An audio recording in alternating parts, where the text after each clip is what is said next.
Sorry. Okay. So now let's play. I'm going to play that last line and I'm going to put the embellishment in, and then we're going to take a minute and you play that last line. We're on page 106 because I started the recording late, and we are looking at cuts. We're looking at the second line of cuts on page 106, and we are looking at the last measure in the second line of cuts. And so we have played that one time without the cut in it, without the embellishment in it, and now we are going to add the embellishment. So let's see if I can do it.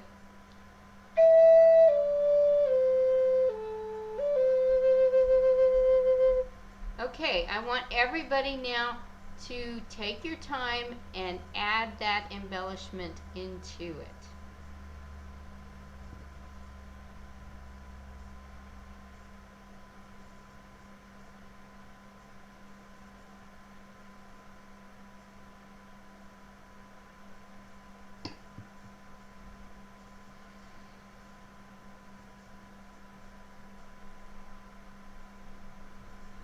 So, was it easier to get and put the embellishment in when you played it that first time without the embellishment?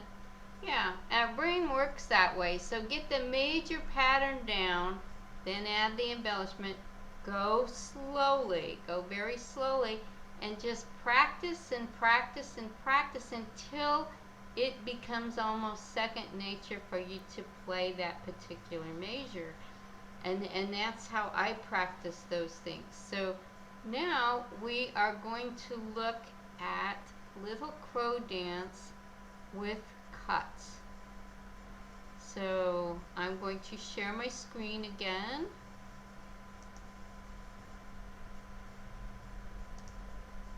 Okay. And here we are on Scott August, and I'm going to move you guys to the top. And I'm going to go down. Where's my down thing? Okay, there we go. Everybody can now see Little Crow Dance with cuts, right? Okay, so the first line, I'm going to play it, and then I'm going to mute myself and we'll all play it.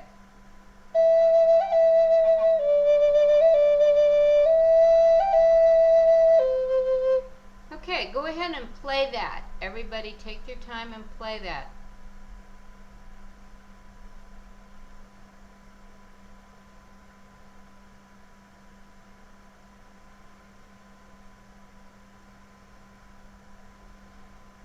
Okay, the second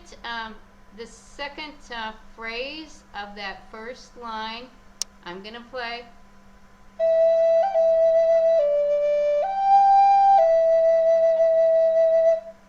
Okay, play the second phrase of the first line now.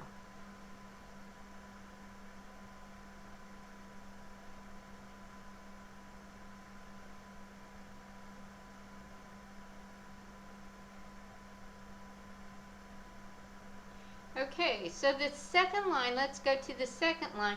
Now there's some interesting things that happen here. You're going to have to do some soft tonguing. So it's da, da, da, da. So it's a little bit different. So let me try to play that.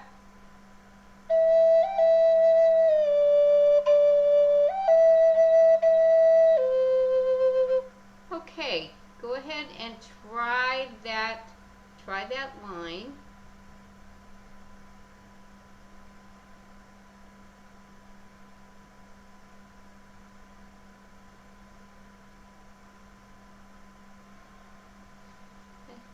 And then the second phrase of that is not bad at all.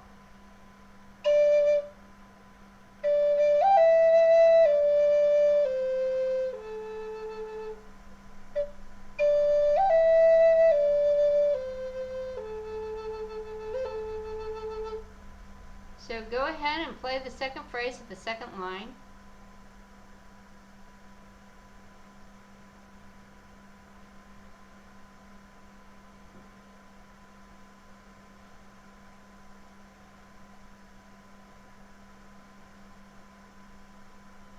So if we look at the first phrase of the third line, it makes a lot of sense to us until the last note. So we are, instead of soft tonguing, we're doing this cut between each of those notes, and then we get to that last note, and we're also going to do a cut to that last note. So here, let me try that.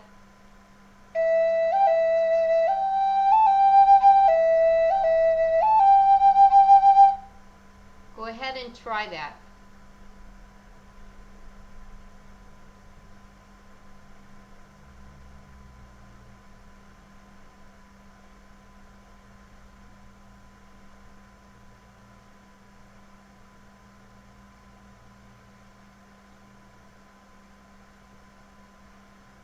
Okay, the last phrase of the third line makes, we're going to do soft tonguing the first two notes, and then we do have a cut coming down to our F sharp, and then up to the G, and then two cuts to N. So let me see if I can do that.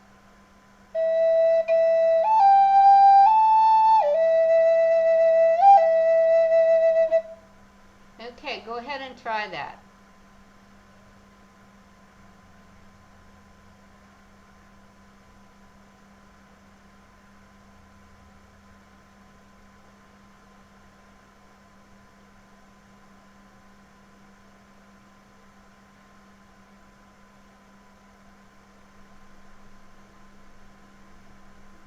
Okay, now the next phrase on the fourth line, the first phrase on the fourth line, is almost identical to one that we did above. The first phrase that we did in the song.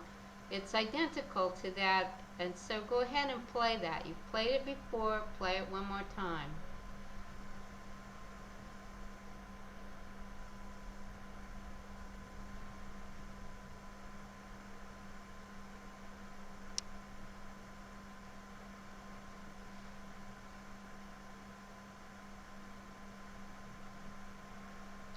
Okay, and then the last phrase.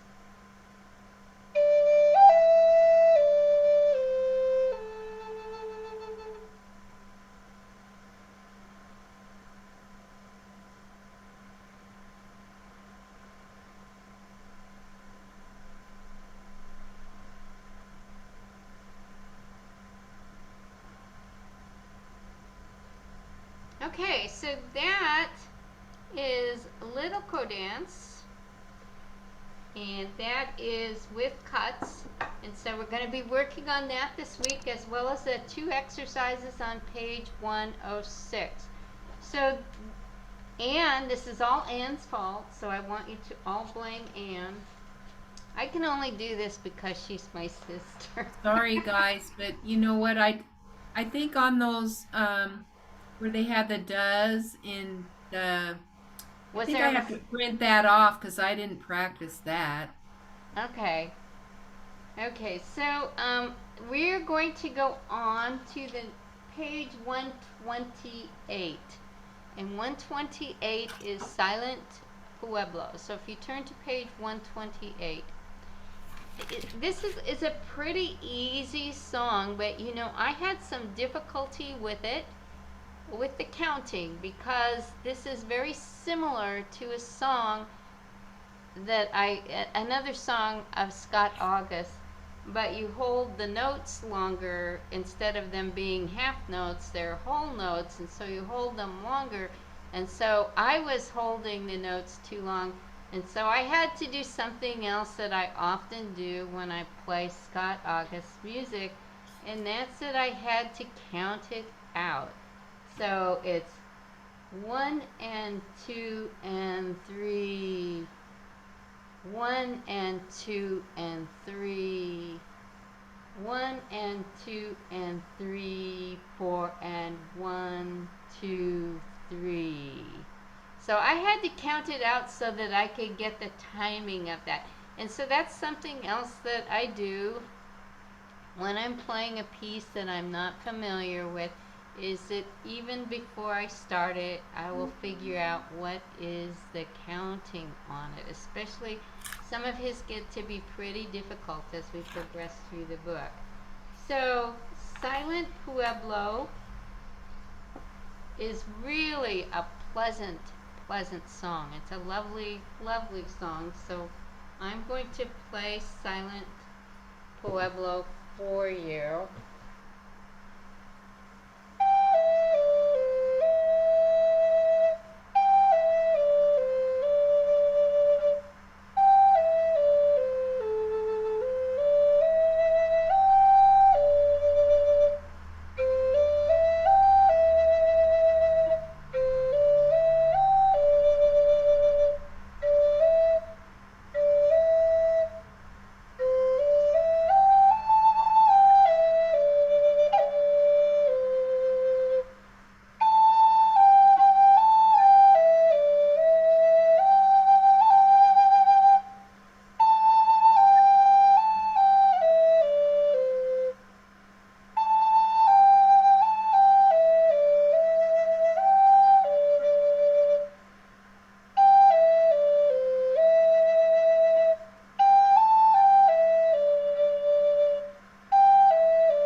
Okay.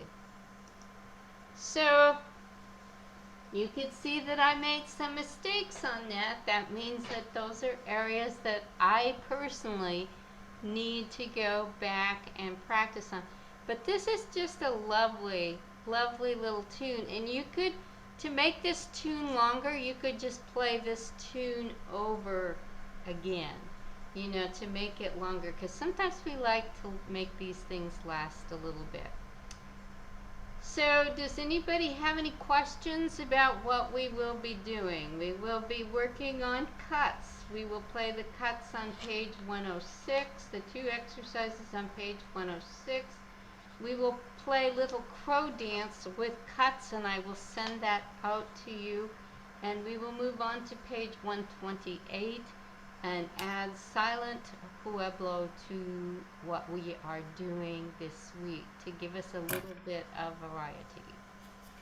I have another class that I'm teaching at 11 o'clock, and I have to jump on it at 10:45, which is in about 7 minutes. So I am not going to be sending out this video and the PDF for a Little Crow Dance until tomorrow. It'll be tomorrow. I've got a day from it's a bad day.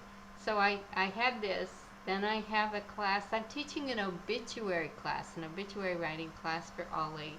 It starts at 11 o'clock and goes until 12:30. Oh, I have time then to quickly have a bowl of soup. Then I have to drive my husband down to the VA for an eye appointment. And then I'm going to go drinking with my wine club, which I think I will need after this day. So any other comments anybody would like to make? I'd like to just make a comment. Yes. I've been, you told me to slow down last week, so I've been practicing that.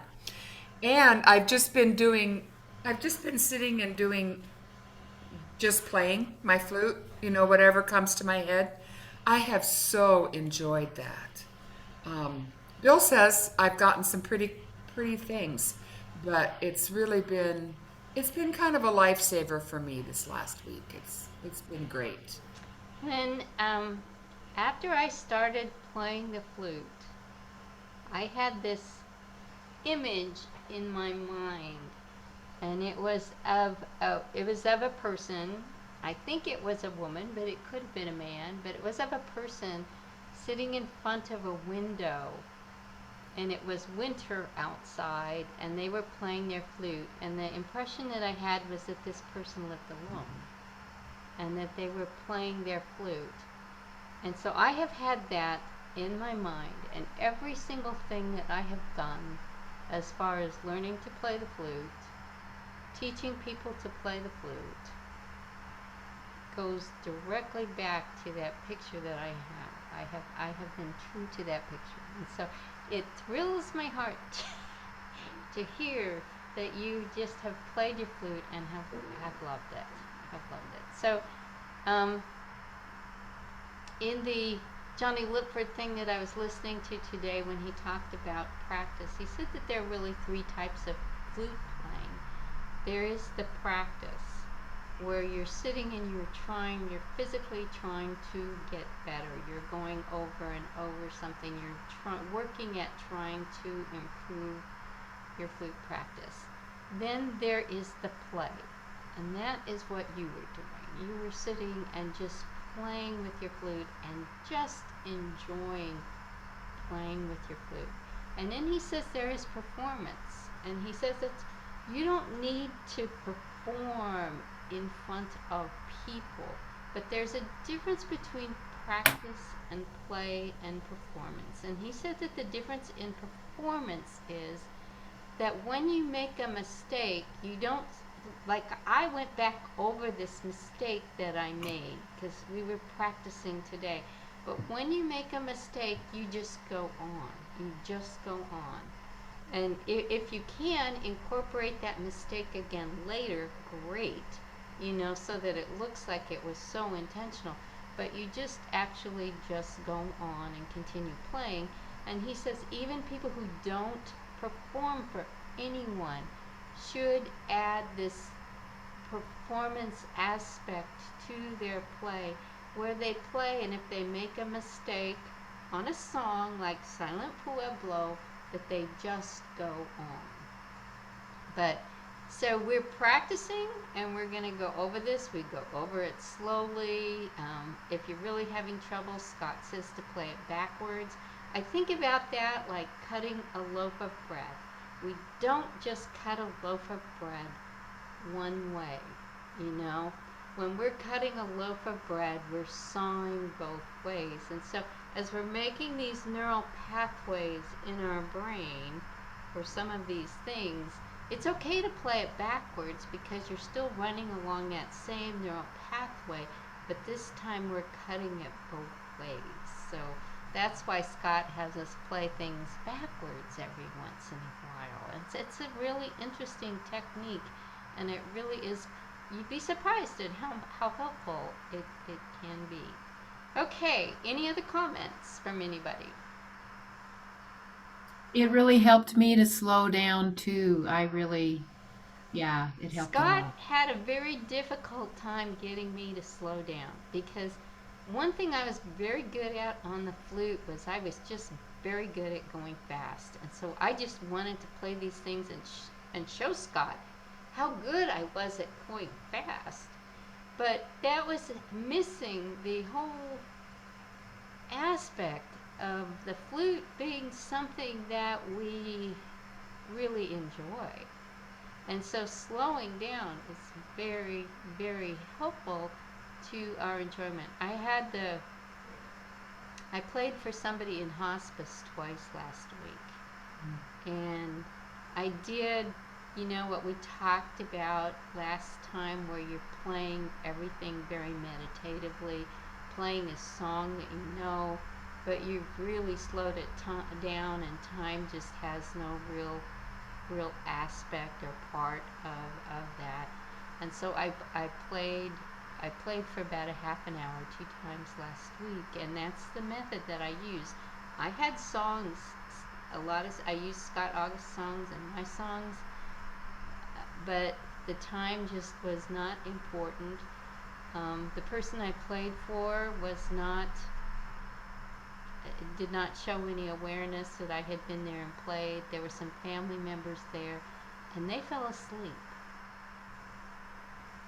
And that was good. That was really good. So anyway, thank you very much. We will see you all next week. Work on your cuts. And next week we get to move to the ever exciting chirp. Yay. So I'll set an alarm next week. Okay. We'll see Bye, everybody. you all next week. Bye.